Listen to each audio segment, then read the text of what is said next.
오늘 우리에게 주시는 하나님 말씀은 출애굽기 30장 11절부터 21절까지의 말씀입니다. 출애굽기 30장 11절부터 21절까지의 말씀, 오늘 계속해서 성막, 이제 오늘 포함해서 세 시간이 남았는데요, 말씀 함께 살펴보도록 하겠습니다. 말씀을 나누면서 읽어보도록 할게요. 계속 해왔던 방식대로. 지금 우리들은 이 성막의 디자인을 보고 있습니다. 디자인이라는 것은 설계도입니다. 설계도를 먼저 보고 이제 이후에 출애굽기 35장에서부터는 실제로 성막을 건축하는 장면이 등장해요. 근데 성막을 건설할 때는 설계도랑은 다소 상이합니다. 그러니까 여러분, 우리가 공사를 해보면, 아니면 뭔가를 이렇게 만들 때 보면 그 설명서대로만 하는 건 아니죠. 그래서 뭔가 이렇게 공정을 하다 보면 달라지는 부분들이 있는데, 성막을 건설할 때는 이 분향단과 물두멍이 등장하는 순서가 달라지는 거예요. 만들 때 용이하도록 먼저 분향단, 지난주에 나눴던 분향단은 성막의 기구들과 함께 등장하고, 왜 그러냐면 그 재료들이 같잖아요. 그렇죠? 그렇게 편리를 용이하게 했고요. 또 물두멍은 또 언제 등장하냐? 성전 뜰에 있는 기구들과 세트로 함께 등장합니다. 그래서 오늘은요, 지난주에 분향단에 이어서 속전과 물두멍에 대해서 함께 나눠보기를 원합니다. 11절부터 16절 말씀 우리 한 절씩 교독하시겠습니다. 주님께서 모세에게 말씀하셨다.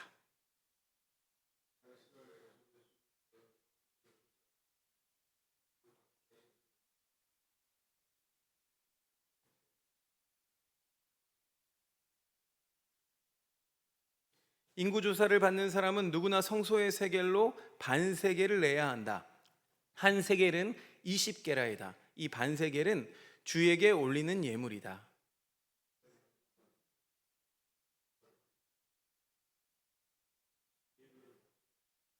너희가 목숨값으로 속전을 주에게 올리는 예물은 반세겔이다. 부자라고 해서 이보다 더 많이 내거나 가난한 사람이라고 해서 이보다 덜 내는 일이 없도록 하여라.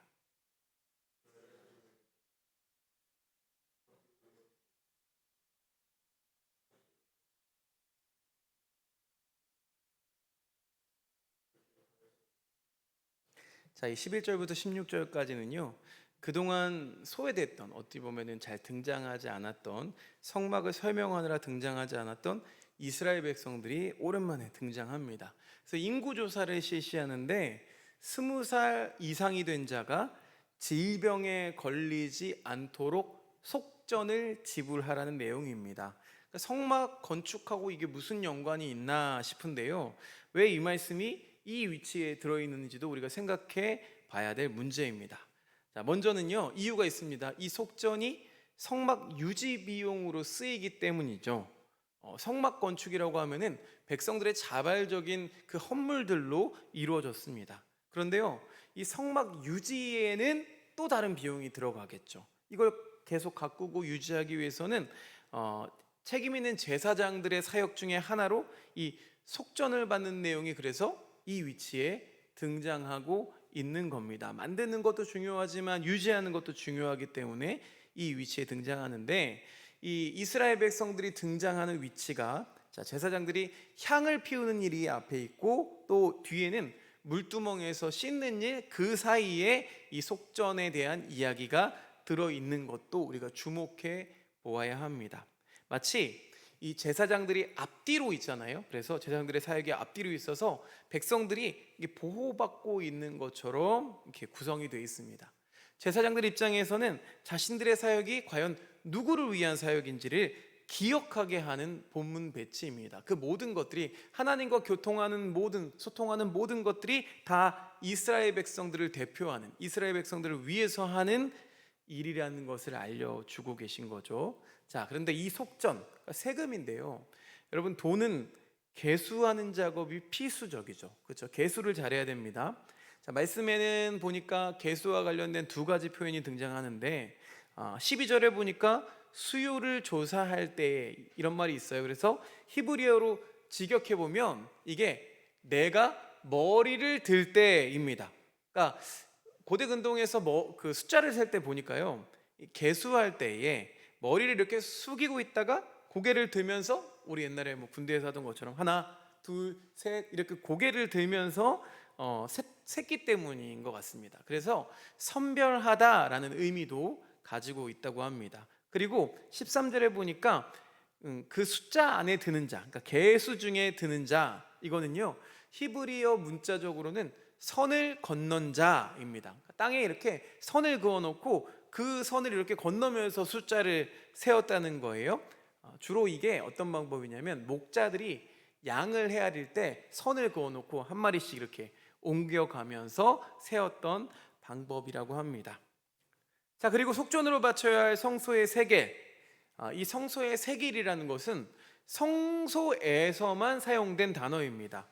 그러니까 세속적, 그러니까 다른 세상의 세겔 단위는 약 5g 정도가 된다고 해요. 그런데 5g보다 더 무거웠다고 합니다. 근데 이게 본래에는, 처음에는 이 성막 시대에는 인구 조사할 때만 냈다고 합니다.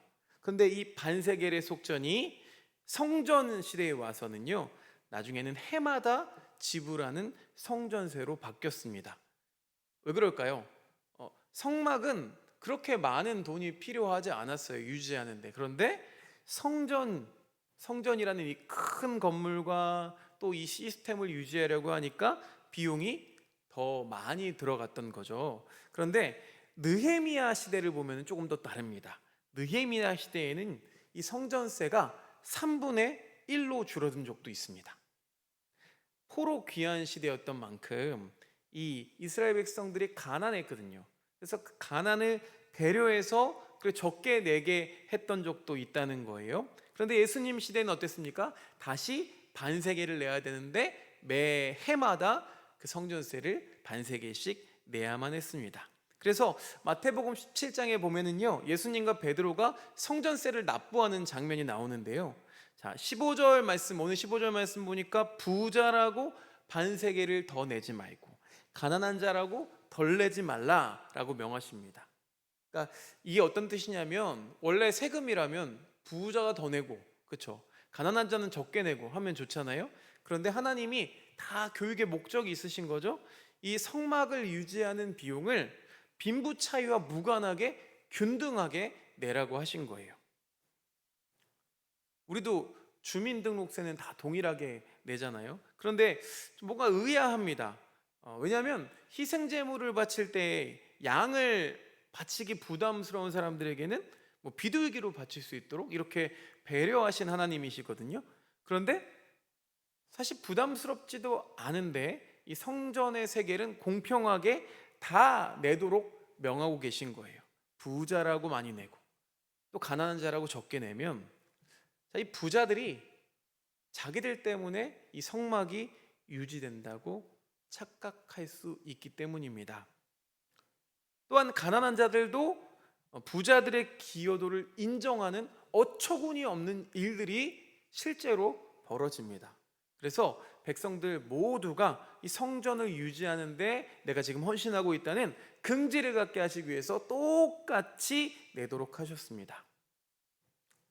여러분, 우리나라 세금의 경우에는요, 세금 납부를 면제받는 면세자가 전체 인구의 약 40% 이상이 된다고 합니다. 그런데 어떤 경제학자들은 그렇게 말해요. 면세자들에게도 최소한의 금액을 세금으로 내게 하는 게 시민의식, 참여의식을 고취시키는데 더 좋다고 주장하기도 합니다. 여러분의 생각은 어떠신지 모르겠습니다. 자, 이처럼 하나님께서 이 성전세를 일률적으로 내게 하신 것은 이스라엘 백성들이 이 하나님의 성막에 대해서 나도 함께 참여하고 있다라는 자부심, 또 책임감을 고취시키기 위함임을 우리가 기억했으면 좋겠습니다. 이어서 17절부터 21절까지의 말씀 같이 읽어보겠습니다. 시작. 주님께서 모세에게 말씀하셨다. 너는 물두멍과 그 받침을 놋쇠로 만들어서 씻는 데 쓰게 하여라. 너는 그것을 회막과 제단 사이에 놓고 거기에 물을 담아라. 아론과 그의 아들들이 그 물로 그들의 손과 발을 씻을 것이다. 그들이 회막에 들어갈 때에는 물로 씻어야 죽지 않는다. 그들이 나주에게 제물을 살라 바치려고 제단으로 가까이 갈 때에도 그렇게 해야 한다. 이와 같이 그들은 그들의 손과 발을 씻어야 죽지 않는다. 이것은 그와 그의 자손이 대대로 지켜야 할 영원한 규례이다. 자, 앞에는 속전에 대해 설명했다면 이제 17절부터 21절까지는 성전뜰에 위치한 물두멍에 관한 지침입니다. 여러분 어렸을 때 사용하던 세숫대야를 기억하십니까? 우리 집에 세숫대야 다 있었죠. 오늘날의 세숫대야 하면 이렇게 가벼운 플라스틱으로 되어 있지만 옛날에는 뭘로 되어 있었냐면 스테인리스로 되어 있었습니다. 이 세숫대야가 굉장히 무거웠어요. 그래서 한번 사용할 때마다 이렇게 발로 차거나 아니면 이렇게 떨어뜨리거나 하면 그 소리가 아주 요란했습니다. 잘못 건드려서 그게 떨어지기라도 하면은 뭐 밤에 몰래 뭔가 나가다가 건드리거나 이러면 온 집안이 시끄러웠어요. 자, 원래 물두멍은요 세숫대야보다는 더 큰 물통을 가리키는 말입니다. 사진을 잠깐 보여주시면 그림을 보여주시면 앞에 보니까 세숫대야보다는 훨씬 크죠. 중간에 있는 게 물두멍인데, 자, 근데 이 성막의 물두멍의 용도는 세숫대야랑은 좀 다릅니다. 세숫대야랑 다르지 않습니다. 다르지 않은 게 맞죠. 왜냐하면 이렇게 먹는 물을 받아놓는 물통이 아니라 손발을 씻을 물을 받아놓는 물통이었기 때문에 그래서 세숫대야의 역할과 거의 비슷합니다. 자, 18절 말씀 보니까 물두멍의 사이즈에 대해서는 아무런 언급이 없고요. 재료만 설명하고 있어요. 재료만 노수로 만들어라. 건축 책임자 브살렐이 성막을 건축할 때 물두멍을 만든 그 놋의 출처, 그러니까 이 놋이 어디서 왔는지가 잘 밝혀져 있습니다. 출애굽기 38장 8절 말씀 읽어볼게요. 시작. 그는 물두멍과 그 받침을 놋쇠로 만들었는데 그것은 회막 어귀에서 봉사하는 여인들이 바친 놋거울로 만든 것이다. 회막 어귀에서 봉사하는 여인들이 바친 놋으로 거울을 만들었다고 합니다. 그 당시에 거울은 유리 거울이 아니죠. 놋을 저도 옛날에 10원짜리 이렇게 막 바닥에 갈고 막 그 사포에 갈아가지고 반짝반짝하게 만들었던 적이 있는데 그렇게 반짝반짝하게 얼굴이 보일 정도로 만든 그런 거울이었습니다. 근데 놀랍게도 회막 문 앞에서 수종드는 여인들이 있었대요. 그러니까 아론 계열의 제사장이나 레위인 남자 외에도 성막에 이 봉사하는 여자들이 있다는 증거이기도 합니다. 자, 이 물두멍이 놓인 위치를 보면은요, 아까 보셨다시피 회막과 번제단 사이에 있습니다. 이 물두멍은 성막 뜰 입구에 있는 게 아니라 회막 앞에, 회막 입구에 있었던 거예요. 왜냐하면 이 물두멍이라는 것은 제사장들을 위한 도구였기 때문이죠. 제사장들이 뭐 성막 안으로 들어갈 때는 손발을 씻을 필요가 있었기 때문입니다. 왜요? 왜 그럴까요? 번제단에서 짐승의 각을 떠서 짐승을 바치다 보면 피나 이물질이 묻어있기 마련이에요. 그래서 성막 안에 들어가기 전에는 이 더러워진 손과 발을 반드시 물두멍에 있는 물로 깨끗이 씻었습니다. 안 그러면 죽임을 당할 수도 있었습니다. 자, 이렇게 손 씻는다는 것은 제사장들에게만, 그러니까 제사를 드리기 전에만 요구되었습니다. 일반인들에게는 이 물두멍이 별로 필요가 없어요. 무관했습니다. 그런데 장로의 전통은 후에 일반인들에게까지 식사하기 전에 손을 씻도록 가르쳤습니다. 여러분, 우리들도 이 팬데믹을 겪고 나니까 이 손 씻는 일이 좀 당연하게 됐죠. 어디든 가면 손을 먼저 씻는 일이 아주 당연하게 됐습니다. 그때도 마찬가지였다는 거예요. 시장에 가면은 여러 사람들이나 또 물건을 접촉하게 되죠. 그러면 불결해질 수도 있기 때문에 시장에 갔다 온 후에도 손을 씻었고, 심지어 스스로 경건하다고 하는 유대인들은 목욕까지 했다고 해요. 그런데 우리 예수님은 이 손 씻는 장로들의 전통을 지키지 않았습니다. 우리가 예수님 따라하는 게 아니라 어쩌면 행위를 이 구원처럼 여기는 그 꼴들을 예수님이 지적하시면서 그런 행동을 하신 겁니다. 자, 물두멍은 이렇게 아주 실용적인 목적을 가진 성막 기구였지만 또 성막의 상징 체계 속에서도 나름 상징적인 의미를 가지고 있습니다. 자, 물두멍이라는 기구에 집중하는 게 아니라요, 물두멍에 담겨 있는 물이 더 의미심장하기 때문인데요. 우리는 이 성소 안에서 유일한 물이에요. 유일한 물. 저 물이 차지하고 있는 의미를 먼저 알아봐야겠습니다. 자, 최초의 성전이었던 에덴 동산에 물에 관한 정보를 먼저 주목해 봅니다. 창세기 2장 8절에서 10절 말씀 읽어보겠습니다. 시작. 주 하나님이 동쪽에 있는 에덴의 동산을 일구시고 지으신 사람을 거기에 두셨다. 주 하나님은 보기에 아름답고 먹기에 좋은 열매를 맺는 온갖 나무를 땅에서 자라게 하시고 동산 한가운데는 생명나무와 선과 악을 알게 하는 나무를 자라게 하셨다. 강 하나가 에덴에서 흘러나와서 동산을 적시고 에덴을 지나서는 네 줄기로 갈라져서 네 강을 이루었다. 자, 에덴 동산을 만드신 후에 이 9절 말씀 보니까 관심사가 뭐였냐면 하나님의 관심사가 생명나무입니다. 그 다음 10절에 등장하는 게 생명나무에서 등장하는 게 강입니다. 총 4개의 강에 대해서 설명하고 있어요. 자, 이후에 다른 성경에도 보니까 이 성소에 관해 기술하고 있는 말씀이 있는데요, 에스겔과 또 요한계시록에도 있는데 여기서도 역시 이 물이 빠지지 않습니다. 자, 에스겔 선지자가 새로운 환상을 보게 되는데 성전에 관한 환상이죠. 자, 성전 문의 문지방에서 이렇게 물이 흘러나오는데 그 물이 발목, 무릎, 또 허리까지 차오르더니 건너지 못할 강이 되는 환상을 꾸게 됩니다. 그 중에서 6절부터 12절까지 말씀을 같이 읽어보겠습니다. 시작. 그가 나에게 말하였다. 사람아, 내가 이것을 자세히 보았느냐? 그런 다음에 그가 나를 강가로 다시 올라오게 하였다. 내가 돌아올 때에는 보니 이미 강의 양쪽 언덕에 많은 나무가 있었다. 그가 나에게 일러주었다. 이 물은 동쪽 지역으로 흘러나가서 아라바로 내려갔다가 바다로 들어갈 것이다. 이 물이 바다로 흘러들어가면 죽은 물이 살아날 것이다. 이 강물이 흘러가는 모든 곳에서는 온갖 생물이 번성하며 살게 될 것이다. 이 물이 사해로 흘러들어가면 그 물도 깨끗하게 고쳐질 것이므로 그곳에도 아주 많은 물고기가 살게 될 것이다. 강물이 흘러가는 곳이면 어디에서나 모든 것이 살 것이다. 그때에는 어부들이 고기를 잡느라고 강가에 늘 늘어설 것이다. 어부들이 엔게디에서부터 에네글라임에 이르기까지 어디에서나 그물을 칠 것이다. 물고기의 종류도 지중해에 사는 물고기의 종류와 똑같이 아주 많아질 것이다. 그러나 사해의 진펄과 개펄은 깨끗하게 고쳐지지 않고 계속 소금에 절어 있을 것이다. 그 강가에는 이쪽이나 저쪽 언덕에 똑같이 온갖 종류의 먹을 과일 나무가 자라고 그 모든 잎도 시들지 않고 그 열매도 끊이지 않을 것이다. 나무들은 달마다 새로운 열매를 맺을 것인데 그것은 그 강물이 성소에서부터 흘러나오기 때문이다.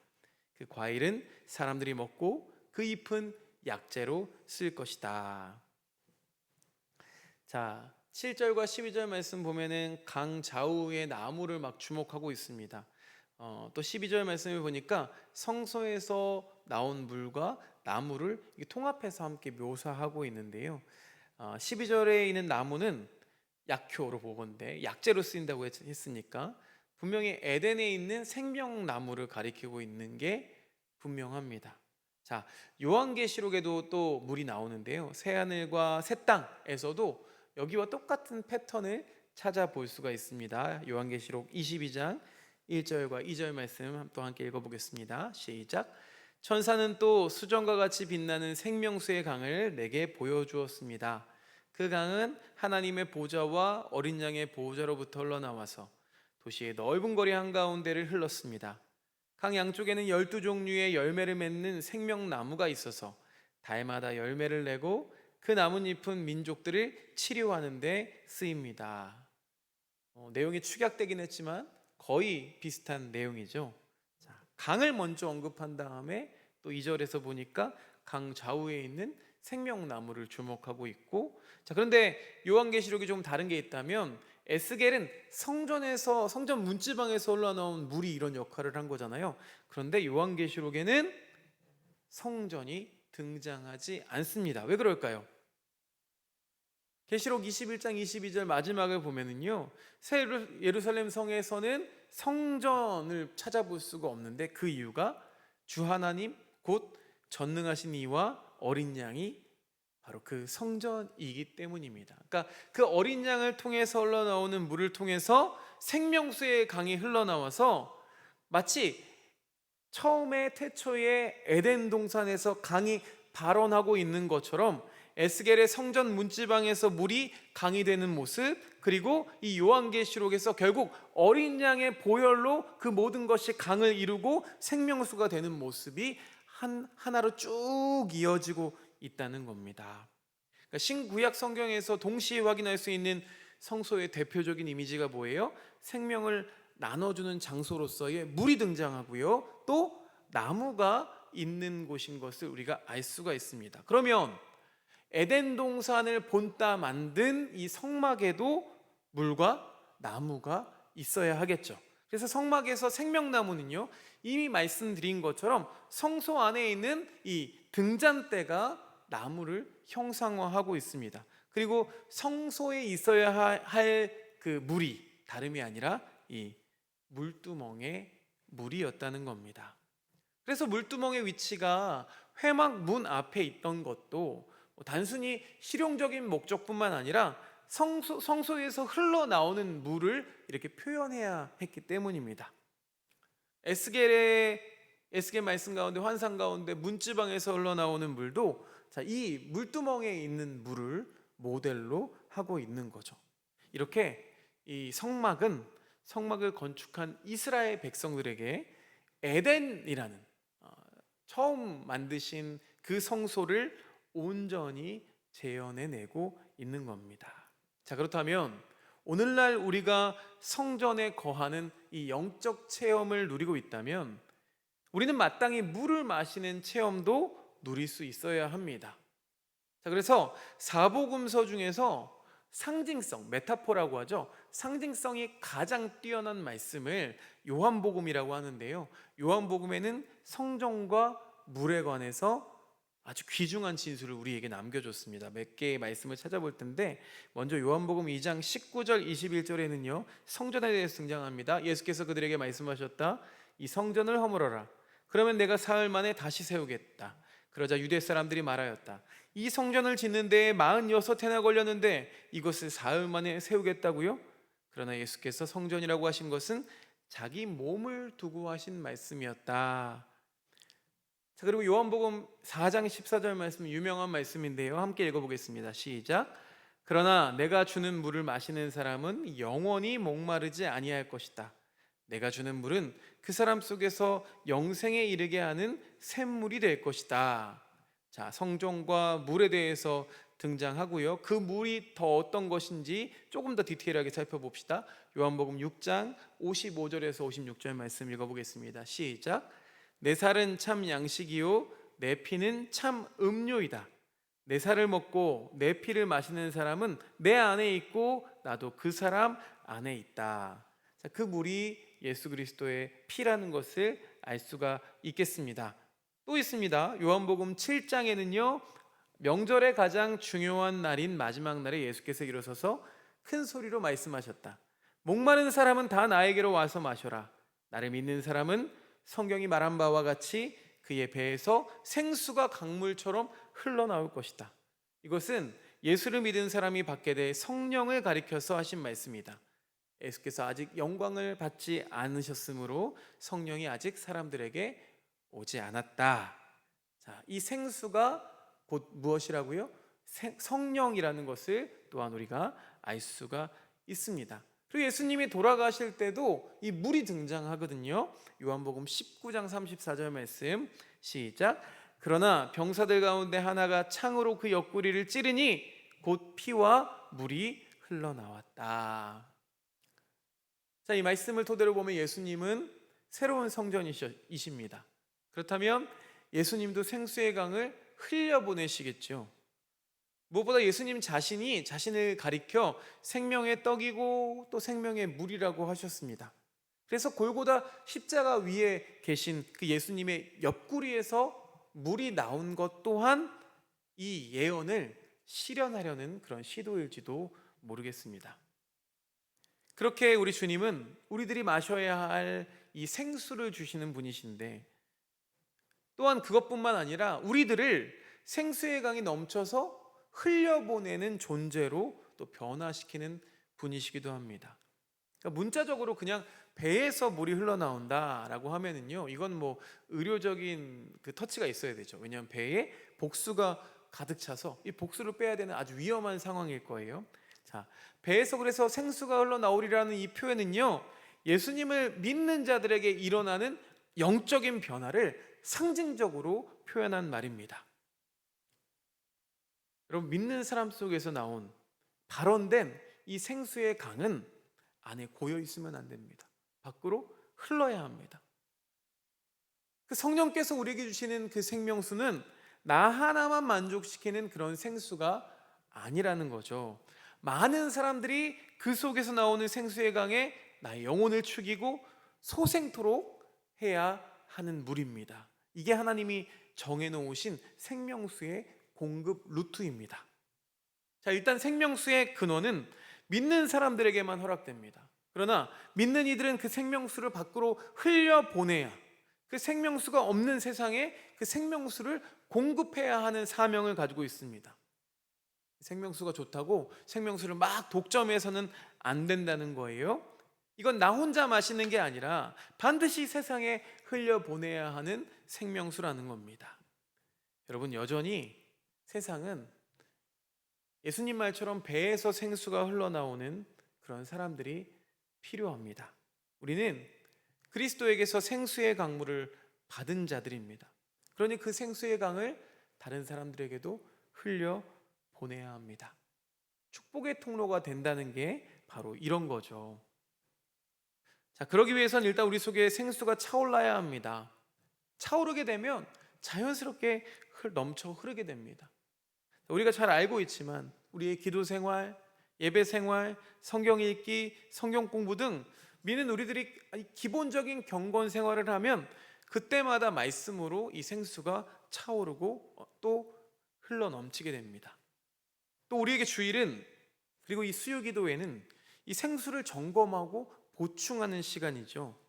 그리고 우리가 평일 세상에서 보낼 때는 그 생수를 쏟아내는 시간입니다. 근데 문제는 뭐예요? 차오르지 못하는 사람들이 문제죠. 또 차오르기도 전에 먼저 쏟아내기만 바쁜 사람들이 있습니다. 심지어 생수를 교회 안에서 다 쏟아내게 쥐어짜는 교회도 적지 않습니다.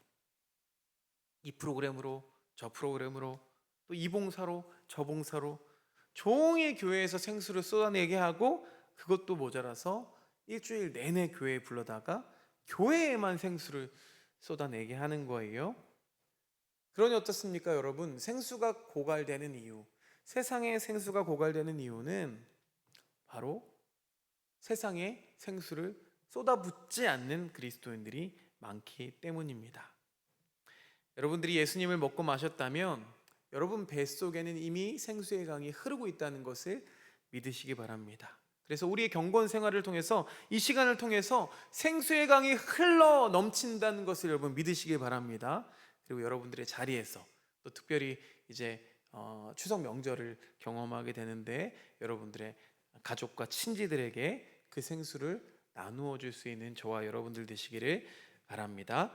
우리들이 흘려보내는 생수에 반해 그 생수 주위에 몰려드는 그 놀라운 영향력이 우리들에게 모두 있기를 소망합니다. 남은 한 주간도 여러분들의 뱃속에서 생수의 강이 흘러 넘치시기를 주님의 이름으로 축원드립니다.